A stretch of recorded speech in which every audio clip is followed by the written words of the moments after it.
Zari and welcome back to my YouTube channel. तो जी सब कैसे हैं? मैं उम्मीद करती हूँ बिल्कुल ठीक होंगे जहाँ कहीं भी होंगे। और जी विंटर तो भाई आ गया है और विंटर का वेदर जो है ना मुझे हल्का फुल्का नहीं पसंद हो, इसलिए क्योंकि दिल नहीं करता कोई भी काम करने को, दिल नहीं करता बिस्तर से निकलने को। जब बिस्तर से ही नहीं निकलेंगे तो काम कैसे होंगे। खैर आज की वीडियो के टॉपिक की तरफ चलते हैं और आज का टॉपिक ना मेरी ऑल वीडियो से ज़रा हटके होने वाला है। वो क्यों?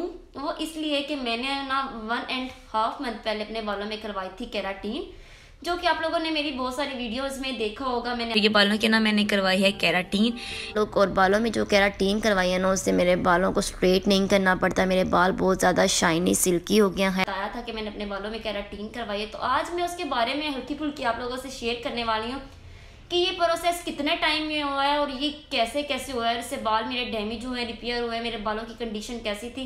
कुछ वीडियो क्लिप्स मैंने सैलून्स में बनाए थे, वो भी आप लोगों के साथ इसी स्क्रीन पे मैं आप लोगों के साथ शेयर कर दूंगी। है आज के टॉपिक की तरफ चलते हैं और यहीं से आज की वीडियो स्टार्ट करते हैं। तो welcome back to my new video.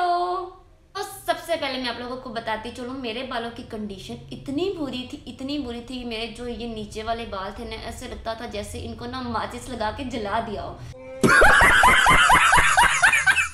खैर क्यों बुरी थी? वो इसलिए बुरी थी कि मैं अपने बालों की बिल्कुल केयर नहीं किया करती थी। बस कभी कभार ऑयलिंग कर ली और शैम्पू भी मैं अच्छे तरीके से नहीं करती थी।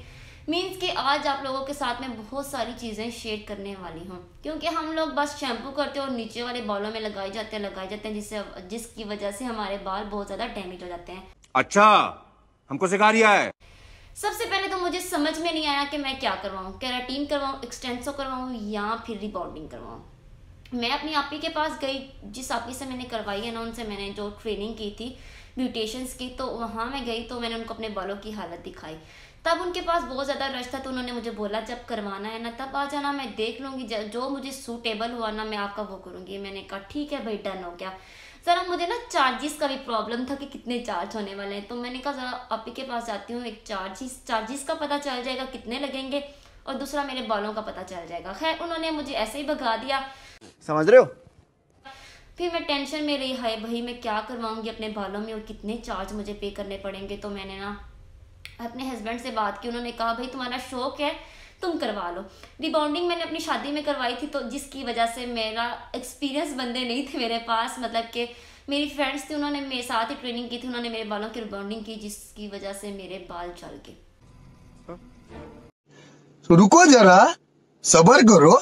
जले इसलिए थे कि जो उसका फिक्सर टाइम था ना वो ज़्यादा हो गया था, और जो मेरे बाल थे उस पर मैंने बड़े ज़्यादा एक्सपेरिमेंट किए हुए थे। अपने बालों को कट डाउन किया हुआ था, बार बार स्ट्रेटनर करके अपने बालों को झलाया हुआ था, जिसकी वजह से मेरे बाल रिबॉन्डिंग सूट नहीं की और वो जल गए। मेरी शादी पे, आप लोग सोच सकते हैं मेरी शादी पे। कौन है ये लोग,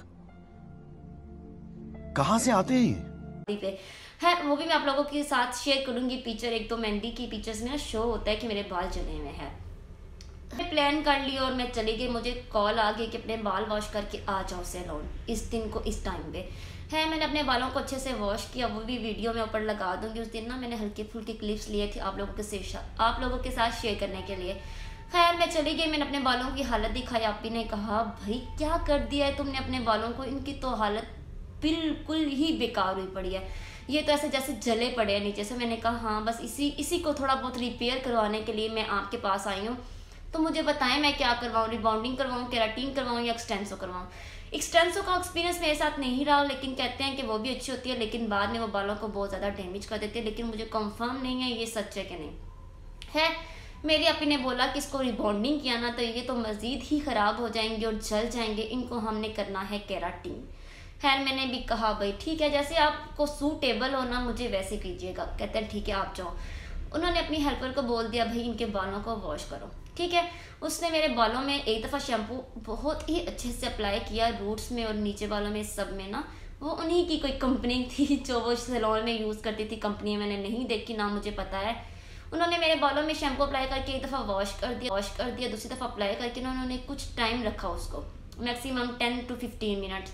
उसके बाद फिर उन्होंने मेरे बालों को अच्छी तरह से वॉश करके ड्रायर कर दिया। ड्रायर करने के बाद मेरे बालों में उन्होंने केमिकल अप्लाई किया, जिसको उन्होंने 30 to 40 मिनट्स के लिए मेरे बालों में ही रखा। और उसके बाद जो केमिकल था ना, उसे लगा कर ही मेरे बालों को ना हेयर ड्रायर की मदद से उस केमिकल को ड्राई किया, और ब्रश की मदद से वो मेरे बालों में ना ब्लो ड्राई भी कर रही थी। है वो प्रोसेस जो ड्रायर वाला था ना, जो केमिकल लगा के उन्होंने ड्राई किया था, इतना टफ था कि मेरी ऐसा लगता था जो बालों की स्किन है ना वो जल रही है। और बहुत ही बुरा एक्सपीरियंस था उसके साथ मेरा, मैं कहती हूँ बहुत ही टफ था वो काम। खैर मैंने वैसे तैसे करके मैंने कहा मेरे तो ना कानों से भी भाई धुएं निकलने लगे, मुझे अपने घर जाना है मुझे घर जाना है, इस कदर वो ना टफ था। खैर वो करने के बाद उन्होंने क्या किया, मेरे बाल जब अच्छे से ड्राई हो गए ना, जैसे अभी ड्राई हैं बिल्कुल इसी तरह से उन्होंने ड्राई किए। और उसके बाद उन्होंने मेरे बालों को सही वाला जो स्ट्रेट होता है ना, डेड स्ट्रेट, उन्होंने मेरे बालों को सेक्शन बना के हल्का फुल्का निकाल के, बालों को हल्के फुल्के बाल निकाल के उनको स्ट्रेट करते रहे। ये नहीं कि एकदम से ज़्यादा बाल लिए और स्ट्रेट कर लिए, नहीं, बिल्कुल उन्होंने लेयर्स बना के मेरे बालों को निकाला और उसको स्ट्रेट करके फिर अगली लेयर निकाली। इस तरह से उन्होंने मेरे बालों को स्ट्रेट किया है। स्ट्रेटनर वाला प्रोसेस भी बहुत ज़्यादा मुश्किल था, क्योंकि डेड स्ट्रेट करना था तो वो रूट से स्ट्रेटनर को ना घुमा के नीचे लेके आती, जिससे जो हीट थी ना स्ट्रेटनर की मेरी वो सर के स्किन पे लगती, और मेरे बहुत ही ज़्यादा मुश्किल था भाई। मुझे तो समझ भी नहीं आ रहा कि मैं आप लोगों को बताऊं कैसे। है स्ट्रेटनिंग करने के बाद मुझे लगा कि हाँ भाई अभी प्रोसेस कंप्लीट हो गया। इस बाल स्ट्रेटनिंग का प्रोसेस जो था वो लास्ट स्टेप था। और जब वो हो गए मेरे बाल, तो मेरे बाल इतने ज़्यादा स्मूथ, सिल्की, शाइनी, और नीचे जो 2 शाखा बाल थे ना बहुत ज़्यादा डैमेज जो हेयर थे उनको भी मैंने थोड़ा बहुत ट्रिम करवाया, और मेरे ना 90% जो थे ना वो भी रिपेयर हो गए थे। और जो केराटिन होती है ना, उसमें मेरी सियापी ने बोला था कि 70% आपके बाल स्ट्रेट होते हैं, 100% स्ट्रेट नहीं होते। जब लेकिन वो प्रोसेस हो रहा था तो उसमें जब मैंने देखा तो मेरे 100% स्ट्रेट थे, लेकिन ये कि जब वॉश किए ना तो मेरे 85% स्ट्रेट थे। डेड स्ट्रेट तो नहीं, 85% स्ट्रेट थे और सिल्की थे, शाइनी थे। जो केराटिन होती है उसमें आपके 100% स्ट्रेट नहीं होते। एक्सटेंसो 100% स्ट्रेटनिंग देती है और रिबाउंडिंग 100% स्ट्रेटनिंग देती है। जो केराटिन होती है वो आपके बालों को 100% स्ट्रेट नहीं करती।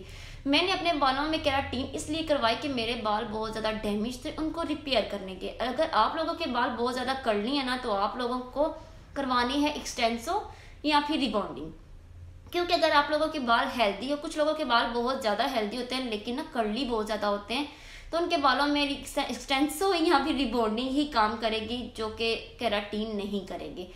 अच्छा, हमको सिखा रिया है। तो उसने मेरे बालों को भाई बड़े अच्छे से रिपेयर कर दिया। ये फाइनल रिजल्ट अभी मैं 1.5 माह के बाद ये वीडियो बना रही हूँ, आप लोग देख सकते हैं। मैंने बिल्कुल भी इसको स्ट्रेट नहीं किया, जो कंडीशन थी वही। आजकल कैप पहन है ना तो ये वेव पड़ रहा है, या पोनी टेल बनाते हैं ना तो हल्का फुल्का वेव पड़ जाता है। खैर इसकी जो केयर मैं कर रही हूँ आजकल वो भी आप लोगों के साथ मैं इससे अगली वाली वीडियो में शेयर करूंगी। ये तो लेटेस्ट न्यूज़ है। अब बात आ जाती है भाई, केराटिन तो करवा लिया, लेकिन उसके बाद जो बालों की केयर करनी होती है ना भाई, वो सबसे मुश्किल काम है, सबसे मुश्किल। और वो वीडियो में हेयर केयर की जो वीडियो है ना, नेक्स्ट वीडियो बनाऊंगी। अगर इसी वीडियो में ऐड किया ना तो ये बहुत ज़्यादा लंबी हो जाएगी और आप लोग स्किप करके भाग जाओगे। बात तो सही है दौड़ना तो पड़ता है। और अगर आप लोगों के लिए ये वीडियो हल्की फुल्की भी हेल्पफुल रही है ना, तो आप लोगों ने इस वीडियो को करना है लाइक, चैनल को करना है सब्सक्राइब, साथ में बेल आइकन को जरूर प्रेस कर दी ताकि न्यू आने वाली वीडियो को नोटिफिकेशन मिल जाए। और मुझे उम्मीद है कि आप लोगों के लिए ये वीडियो हेल्पफुल रही होगी। अगर आप लोगों के बाल डैमेज हैं, अगर आप लोगों ने रिपेयर करवाने हैं तो आप लोग जाओ भाई भाग के सैलून, आप लोगों के बालों पे बहुत ही अच्छा इफेक्ट आएगा। और साथ ही साथ फिर से बताती चलूँ कि जो केराटिन है वो 70% बालों को स्ट्रेट करती है, 100% स्ट्रेट नहीं करती। और मुझे पे कितना पड़ा ये तो रह ही गया था भाई। आप लोग सोच रहे होंगे कि मैंने कितना चार्ज किया, तो मैंने 10,000 रुपीज़ चार्ज किया। और मेरे बाल भी इतने ज़्यादा हेल्दी नहीं है, बहुत ज़्यादा लेंथ भी नहीं है इनकी, तो मेरे बालों पे उन्होंने मेरे से चार्ज किया 10,000। और ये थी वीडियो, अभी के लिए इजाज़त, मिलते हैं नेक्स्ट वीडियो में। तब तक के लिए अल्लाह हाफिज़, फी अमानिल्लाह।